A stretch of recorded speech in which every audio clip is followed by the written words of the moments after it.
So what will happen now on the articles of impeachment? As Senate President, it's your call, di ba, sir? So what is your plan? Isa-isahin muna natin.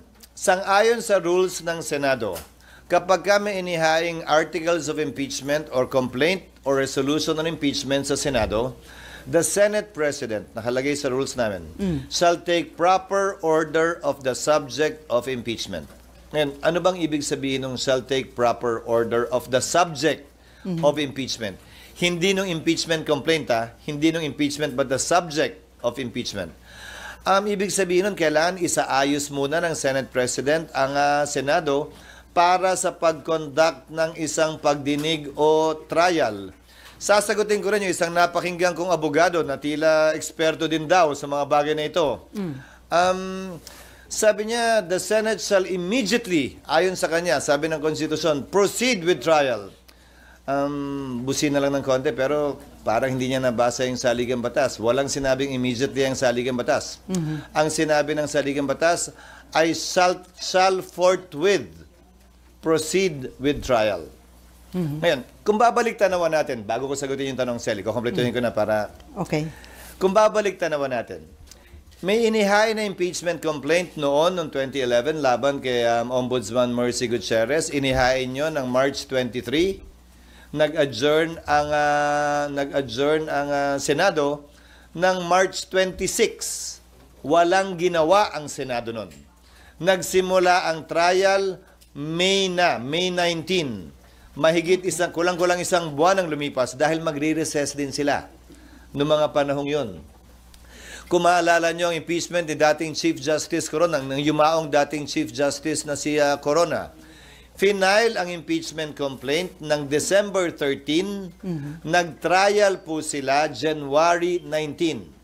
So kung susuriin nyo, base sa President yung salitang forthwith, hindi naman po ibig sabihin nun, kinaumagahan, agad-agad, dali-dali. Mahigit 2 buwang inupuan, pinag-aralan, binasa, tiningnan ng Kamara yung mga impeachment complaint na nakabinbin. Mahigit 2 buwan, hindi finorward ng Secretary General ang impeachment complaint sa tanggapan ng Speaker para i-refer sa plenary at sa Committee on Justice. Magkatabi lamang naman ang kwarto tulad sa Senado ng Secretary General at ng Speaker, ang Secretary ng Senate at ng Senate President. Bakit naman kami bigla sasabihang gumalaw umakto agad sa loob lamang ng ilang oras? Kung nagpa-banjing-banjing sila gawin ito, siguro wala naman silang basihan ngayon na madaliin kami, lalo na nasa huling araw na ng sesyon. Yan pinadala sa amin, halos mag-aalas 5 pa ng hapon. So, bilang katugunan, gagampan na namin ang aming tungkulin na pwedeng magawa habang recess, kabilang na ang pag-review ng rules ng Senado sa impeachment dahil kailangan po itong i-update. Halimbawa, yung pagkakaroon at requirement ng judicial affidavits, yung pagkakaroon ng provision at procedure para mag-hearing sa harap ng commissioner, yung pagkakaroon ng matatag at malakas na pre-trial procedure para swabe na at hindi na komplikado at magulo yung trial proper.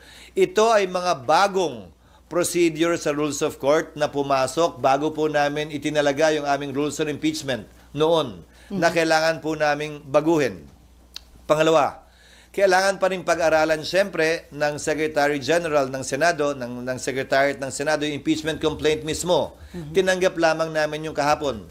So dun sa nagsasabing, bakit hindi agad-agad binaba sa baba? May trabaho po kaming kailangan gampanan. Halimbawa, sang-ayon po kasi sa e-commerce law at sa e-gov law, pwede naman maglagay ng e-signature. Hindi ba? Sa resolution, sa bill, sa committee report.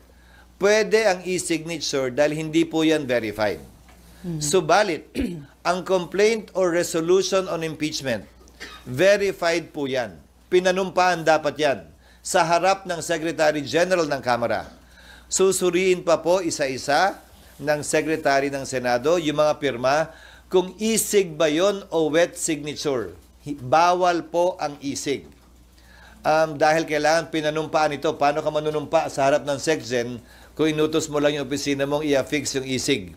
Meron naman pong app, gagamit kami ng iba't ibang app para makita at malaman kung e-sig nga ba siya o wet signature para matiyak na yung bilang talaga ay sapat dun sa 1/3 para mag-comply dun sa direct filing sa Senado. Mga halimbawa lamang ito na mga dapat pang gawin at gampanan ng Senado. At bilang panghuling sagot, para mag-convene ang impeachment court, kailangan may sesyon ang Senado. Okay. Para manumpa ang impeachment judges, kailangan may sesyon ang Senado. Bagaman ang trial pwede mag-proceed kahit na recess, tulad ng nangyari kay dati at yumaong Chief Justice Corona. Dapat ito'y masimulan, makonvene at mapanumpa ang mga judges kapag may sesyon. So kung may mangyayari mang aksyon o kaganapan kaugnay nito, yan ay mangyayari sa June 2, pag-resume ng Senado, matapos ang eleksyon at pasayan ng mayoriya ng Senado kung aamyendahan ba yung rules, anong ilalagay sa rules, i-authorize ba tulad ng nasa Rules of Court ngayon na suppletorily applicable na pwedeng mag-hearing habang recess dahil may 12 senador pa namang maiiwan. Natatawid hanggang 2028 pa ang termino, kabilang ako. 12 lamang naman ang matatapos ang termino. Gagawin ba yung parang sa Rules of Court, I'm only citing examples, na i-authorize yung 12, parang hearing before a commissioner, natanggapin lamang yung ebidensya. Ito'y court of record naman kasi. Ibig sabihin, kahit na wala pa at hindi personal na narinig yung ebidensya, mababasa naman. Ngayon nga may video pa.